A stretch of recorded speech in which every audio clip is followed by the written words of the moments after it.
Hello, I'm Karen, and in today's video I'm going to be sharing with you a pattern that I've actually found in the Smith's Ideal books. This one actually says this is a toddler's book.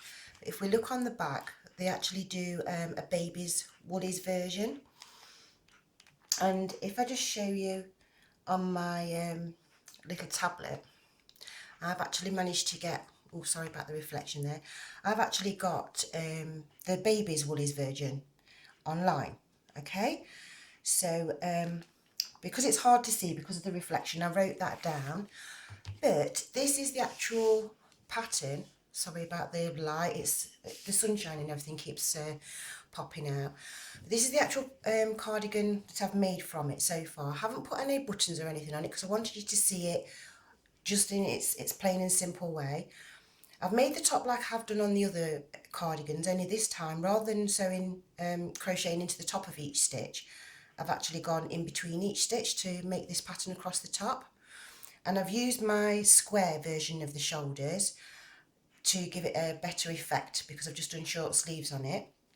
And this is the actual pattern that I'm going to be sharing with you today. Okay, even though that all of this actually is in the book that I've found, I'm just going to show you a pink version that I did. I sewed this up because I was going to make it into a little dress. But as you can see, I did the original shoulders, which is the sloped version, and I wasn't quite sure whether it sat so nicely, so I did both versions just so that you can see that that's what happens with the slope shoulders, and this is what happens with the straight shoulders. Okay, and I would also like to say, when I was actually crocheting this one, I actually took it to the dentist with me, and there was this beautiful lady came over to me.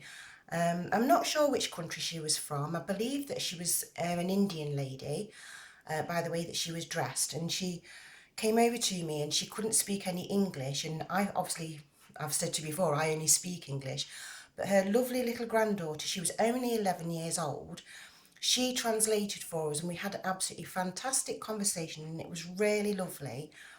And then I got called in, and I never asked the little girl what her name was, so if she is actually watching, because I did tell her my name before I went in, and obviously she heard my name when I was called in anyway, but if she is watching, I'd just like to say hello and thanks ever such a lot for doing the translation for me and your grandma. I really, really appreciate that.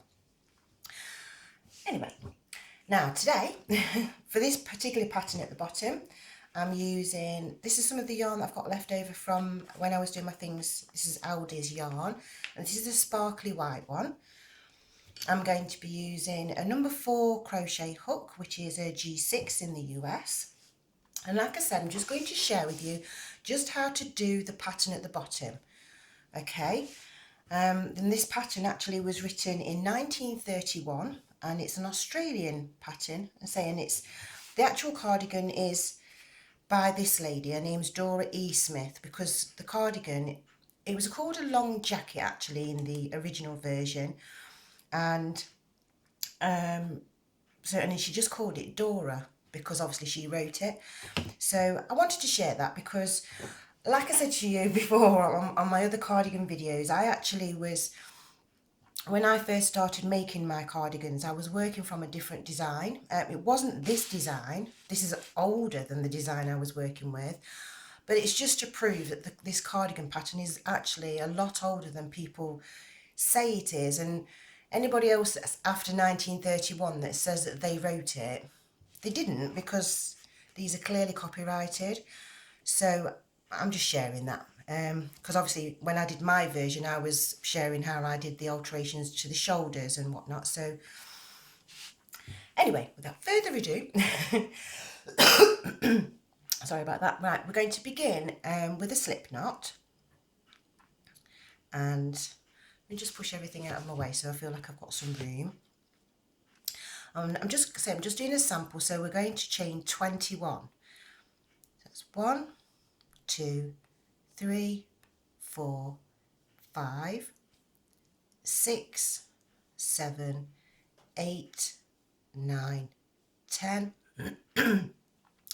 11, 12, 13, 14, 15, 16, 17, 18, 19, 20 and 21.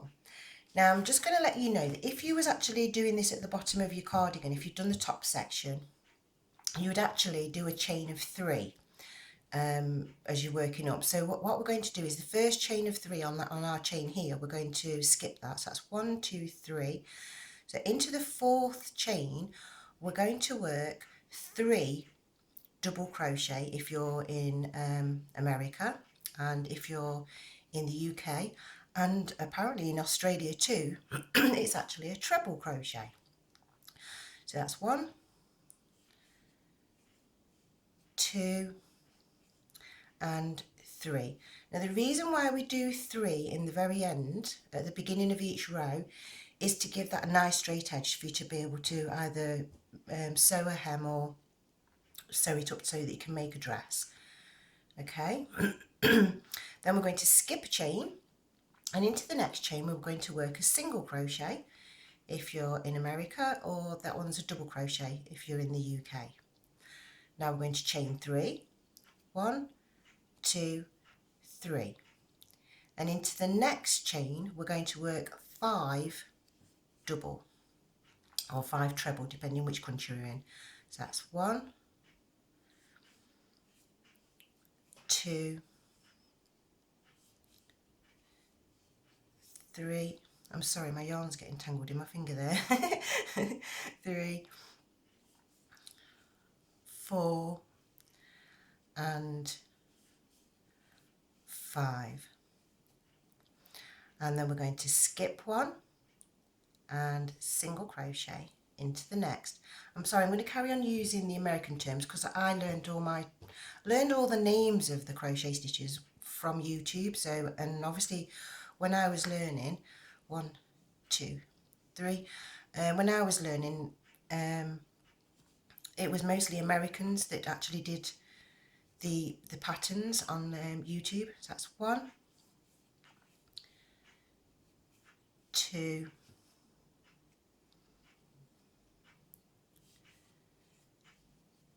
3, 4 and 5, and then we're going to skip 1, single crochet into the next, chain 3, 1, 2, 3, into the next one we work our 5 double, 1,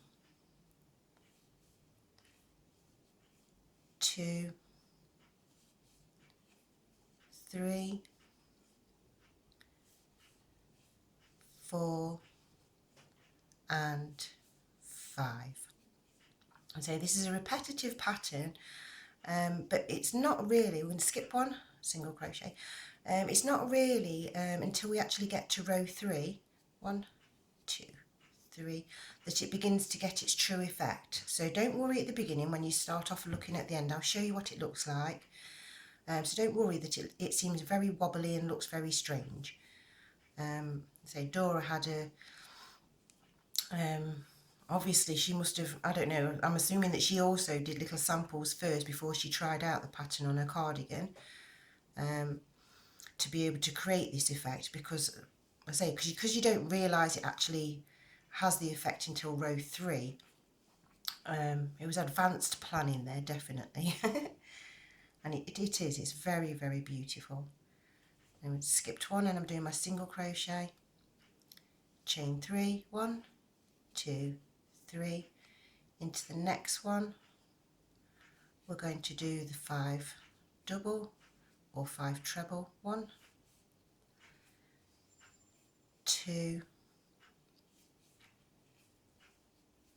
3, 4 and 5. Now I need to pull some more yarn out my ball, and we're skipping 1, and then into the very last one we're going to work our single crochet. Okay, and at the end of the row you get this strange little wiggly thing, but don't worry, I say that's how it works. So now for the next row we're going to chain 3, 1, 2, 3, turn our work, and then into the last single crochet that we actually made, which is just here, we're going to work our 3 double crochet, because we always work the 3 at the beginning of each row. So that's 1, 2 and 3. Now what we're going to do is, where you've got these sections, they're like little fans, right before you actually, where the chain is there, on the very last stitch, you're going to put a single crochet in just there. So you want to pull that stitch quite nice and tight, and as you can see, it scoops it together to make this little bump. And now we're going to make another chain of 3, 1, 2, 3, and then into the other end of the chain where you've got your single crochet, that's where we need to now work our 5 double crochet. So that's 1, 2,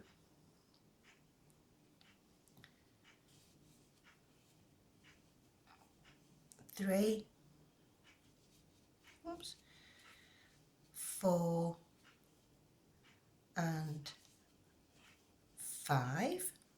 And the same again at the end of our little fan where the chain is actually beginning, just there we're going to work our single crochet, just there, chain 3, 1, 2, 3, and at the other end of the chain is where we work the single crochet, is just there, so we're working into that single crochet.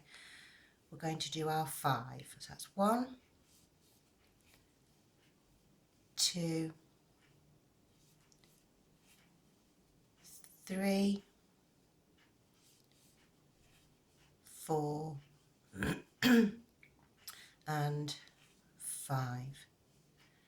And there we go. And then the next one into the fan, we're going to work a single crochet in the very end, which is at the top of the chain. I'm just going to pull some more yarn out and chain 3, 1, 2, 3. Then we're going to work into the single crochet and do the 5. So that's 1, whoops, it wasn't 1, was it? 1, 2, 3, 4 and 5. And then once again into the very end there is where we do the single crochet and do chain 3, 1, 2, 3, and work the 5 into there. 1, 2, 3, 4 and 5. Just a little bit more yarn out of my ball, and single crochet into it's the top of the actual last double crochet or last treble crochet. I'm sorry, I seem to have split my yarn a bit there. That's better. There we go. There's a single crochet there, chain 3, 1, 2, 3, and into the single crochet here, 1, 2, 3, 4 and 5. And then when we get to the very end this time, you see you've got your chain there that you chained up with. You still want to work into this last double crochet into the top of there underneath your 2 strands, and that's the last single crochet of that row. And now you can see it is starting to make the bobble effect. When it's actually on the cardigan, because the way it curves out, it gives you this natural kicking out section. So we'll do one more row, 1, 2, 3, turn, Remember, into the top, into the single crochet, we're working now 3, 1, 2 and 3.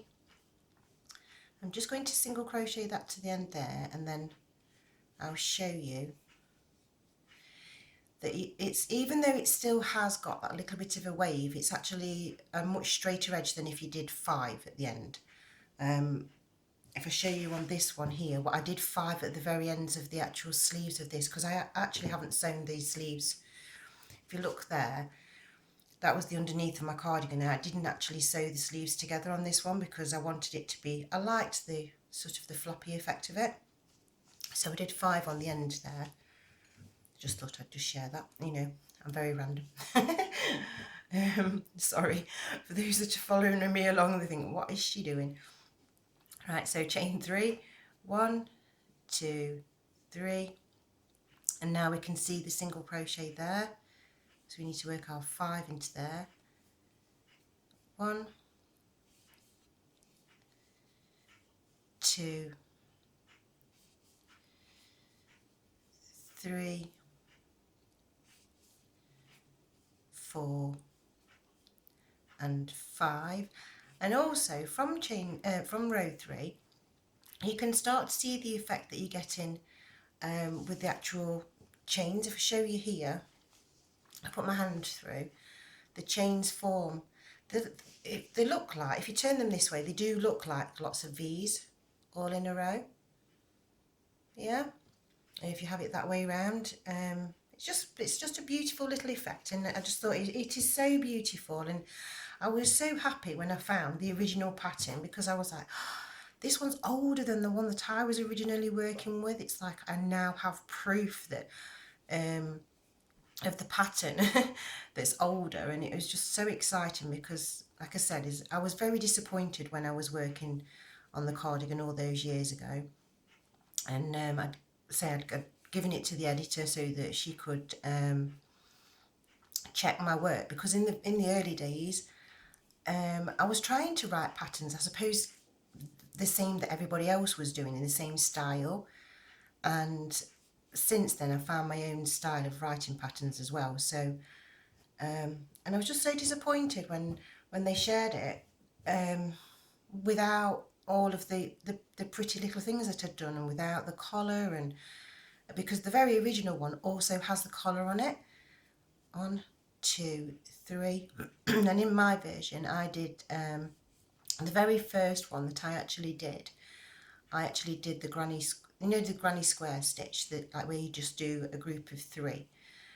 I did that as my pattern on the bottom of my cardigan, and I was so proud of it. And then to just have it just done, just all in plain double crochet, and it was very disappointing at the time, and now, all these years later, I find the original cardigan, and I'm very, very happy. So I thought I have to share this with you. And also, I wanted to share about the little girl who I met in the dentist that day, because she really was lovely. Because me and her grandma, we was talking to each other, we was like looking at each other, and her grandma's eyes was sparkling away while she was talking to me. And then we'd both turn and look to the granddaughter so that she could then translate what we'd said to each other. And it just made me appreciate what she did. And I was so proud of her because she was so young. And I mean, I can speak a little bit of other languages, and obviously I've been trying to translate things for my history research, but I've had the assistance of Google to do that. I just type it into Google and Google translates it, and it's so different when you've got somebody there who is saying what you're saying in a new language, well, not a new language, but in a different language to what you speak. And I really, really, really did appreciate it. And I was so disappointed when I actually came out after seeing the dentist and she wasn't there, and I thought, oh, I can't even ask her her name or anything. So yeah, there we go. Look, now you can see on row 3, you can see that now you're getting a much better curve. It's looking a lot nicer, and I personally think it would make a beautiful shawl, to be fair. So there we go. I think that 3 rows is enough. I'll put the actual the written version of it in the description box underneath my video, so when you look at the video and you can see underneath it says click show, there's a little thing, it says show more. If you click on there, then you'll be able to see my little bit where I'm going to say thank you again to the little girl for a translation, and I will also share that pattern. And remember that it's actually the Smiths. So there was, I believe that they were sisters, but I can't really find out much about them to be able to say anything. So if anybody does know anything about them, I really would appreciate them putting some comments in the box. This is book 2 of their toddlers, and I found the actual pattern in book 2 of the baby's woolies. I've actually ordered a copy of book 1, like I've ordered this one, because they're very rare and quite expensive, to be fair, to get these days, but I thought it was well worth it to be able to share with you. And also I was very privileged that somebody's actually left some original patterns, but these are knitting, so I'm going to share those with my sister because she knits, and so hopefully, because, well, this one says it's a fern pattern, and then underneath we've got some more handwritten ones, but they actually don't have a title for them, so we don't know what they are. So hopefully I'll be able to share a bit more information about that later on. So thank you for watching, thank you for liking, thank you for subscribing. Bye for now.